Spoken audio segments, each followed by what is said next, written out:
14.3 Millie Galloway. Here are my client aims. Over the 6 weeks, my client has 3 targets that they are wanting to improve on. He wants to improve his power, cardiovascular endurance, and muscular endurance, which is his main aim. Here are his 3 targets.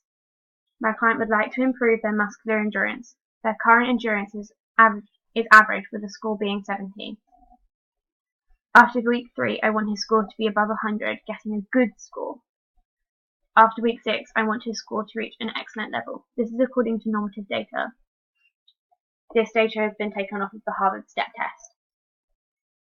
My client would like to improve their cardiovascular endurance because they got a 1.5 mile result of 12.5 minutes, putting them in a fair category against normative data.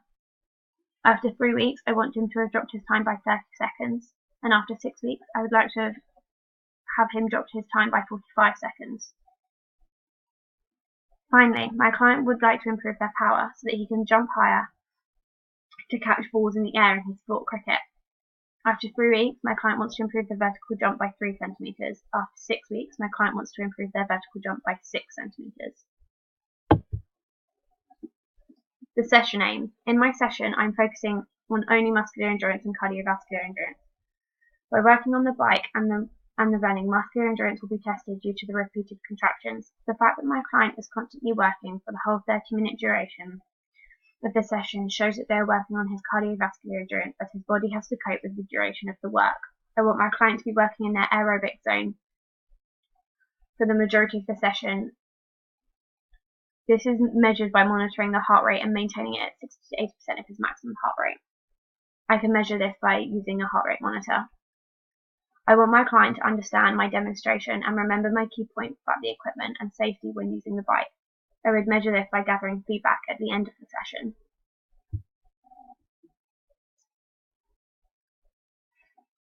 The location. The location for my session would be in the sports hall. The facility needs.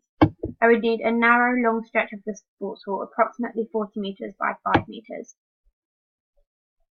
The resources needed would be a tennis ball, an exercise bike, some cones, and a heart rate monitor. Health and safety considerations. Before the session, a check needs to be done for injuries, kit, jewelry, and equipment. I would ask the participant if they have any injuries that I need to know about. I would make sure they have the correct kit and that they are not wearing anything that could harm them. All jewelry needs to be removed, and I need to make sure that the equipment is set up safely and is not broken. During the session, I need to make sure that the surface and spacing is adequate in order to prevent injury. After the session, the equipment needs to be put away. This is so that my participant doesn't trip on the equipment when they're not focused on it. The emergency procedures. If there is an injury, I will do an initial judgment on severity. Then the appropriate actions depend on the severity. If the injury is not extremely severe, we would just remove them from the session, get them some ice potentially if that's what is needed. However, on the opposite end of the scale, we could have a severe injury. This would mean we would need to call for help. This could be calling for an ambulance or calling for the first aid at the sports hall. If there is a fire alarm, I need to make sure that I have everyone and that we follow the emergency procedure, which should be on the walls. If the emergency procedure is not on the walls or known clear to everyone, then we must evacuate the building first and foremost. But making sure of the numbers is key. Distraction. If I have to go and deal with something and attend to someone, I would first contact someone else before leaving the participants alone, as I have to keep the participants safe. Their safety comes first. Spacing. If the sports hall was not available, my session would be able to continue outside with very few adaptations. This would be appropriate and a quick fix. If the number of participants was not what I expected. If there are more participants, then I may need to adapt from the exercise bikes if there may not be enough. We may have to move on to the rowing machines.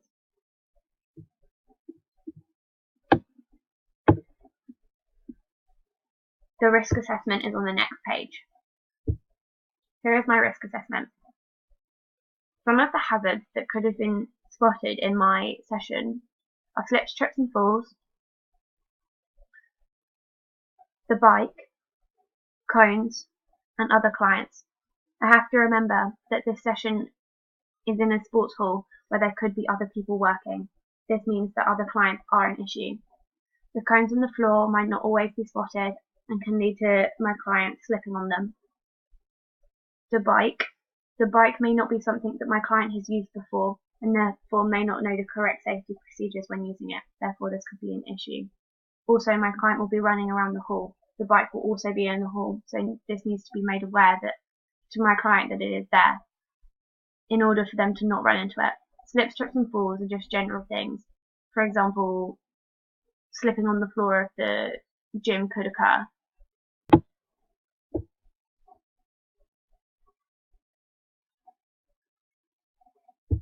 What my session actually looks like. The warm-up. In the warm-up, first I will do a whistle game. If you aren't familiar with the whistle game, I'll explain it. It's mainly a pulse raiser.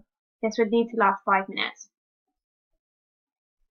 I would have a whistle and I would get my client to jog.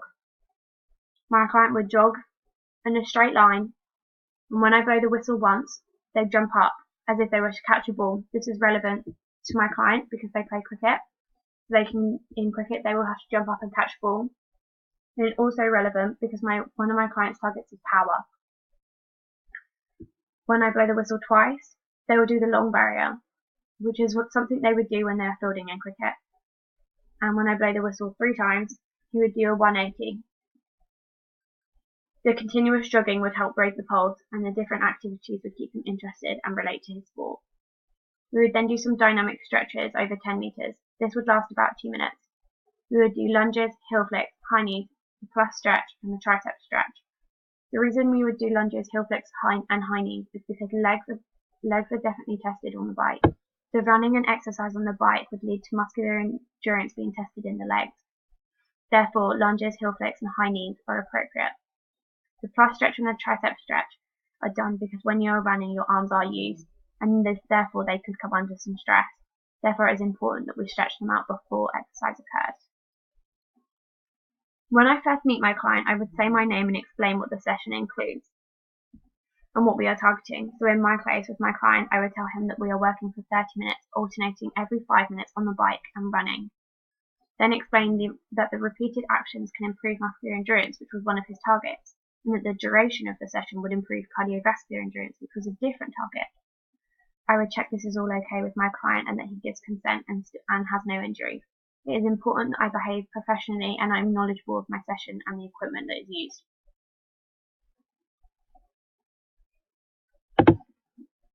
The main session. The main session consists of intervals of running and cycling for 30 minutes, 5 minutes on the bike, and then 5 minutes running. The heart rate must be in the aerobic zone, 60 to 80% of the maximum heart rate. I would measure this by making sure that he has a heart rate monitor on. Although heart rate monitors are often faulty, therefore, if it's faulty when I do the actual session, I can adapt and use the RPE scale and make sure that he is between 13 and 16. The main session would essentially be set up in a straight line, for example, like the line just on top of the box here. At one end of my box here, where my cursor is, would be the bike. The client would work on the bike for 5 minutes. They would then run up and down for another 5 minutes and then get back on their bike. This would continue until the 30 minutes was up.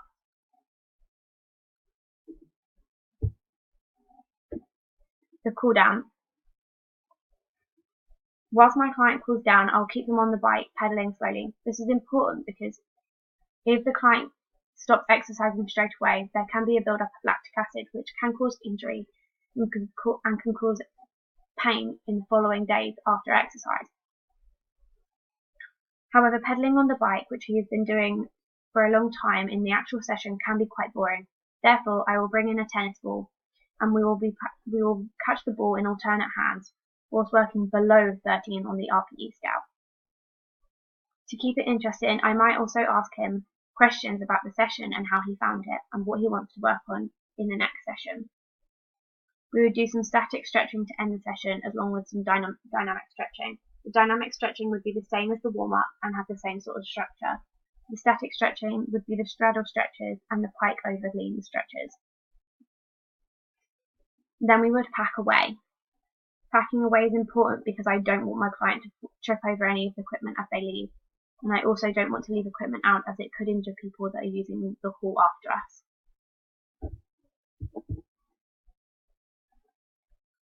My client's resting heart rate is 64.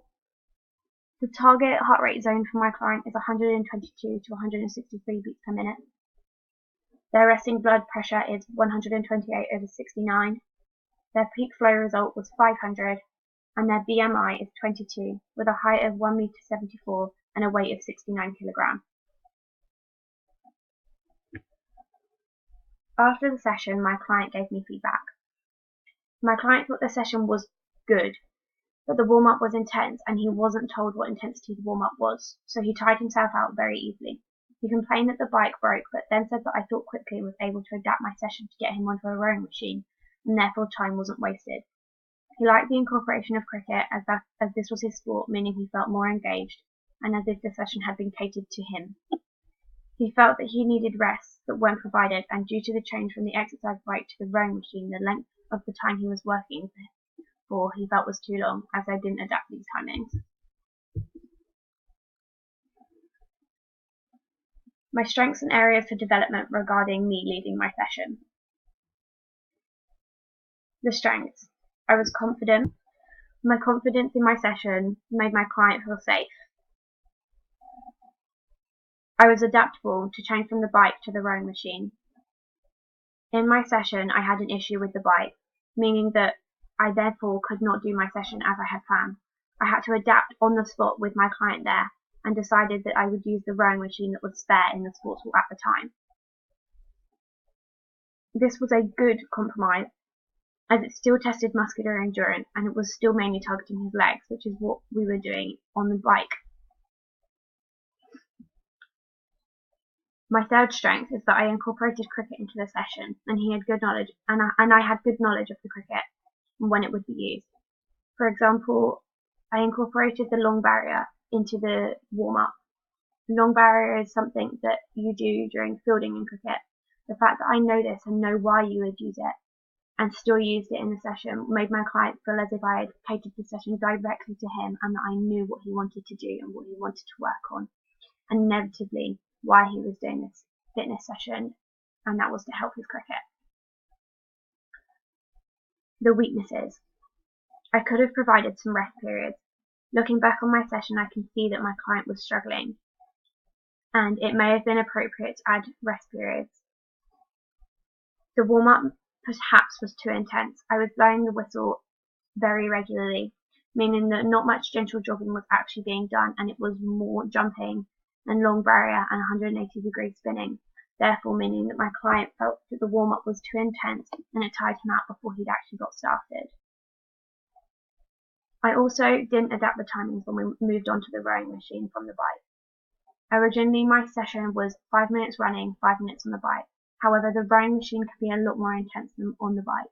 Therefore, I should have limited this down to at least 2 minutes, as this is a more appropriate time for someone to spend on a rowing machine. Strengths and areas for development regarding my whole program writing. My strengths were that there was a wide variety of sessions that prevented tedium.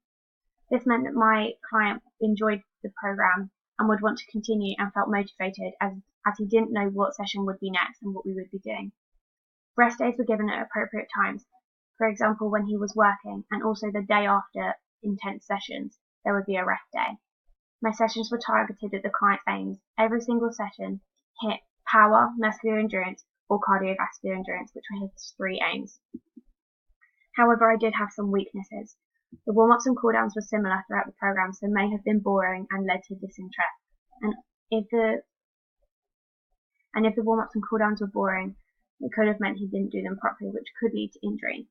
3 sessions a week, which was what we were doing at some points, could have been classed as too much, seeing as he does do sport on top of this, therefore demotivating him and feeling like he doesn't have as much freedom as he would like. The sessions didn't always involve the client's sport. This is not really a weakness, but something that I would like to improve upon, as I want to make the sessions as catered to him as possible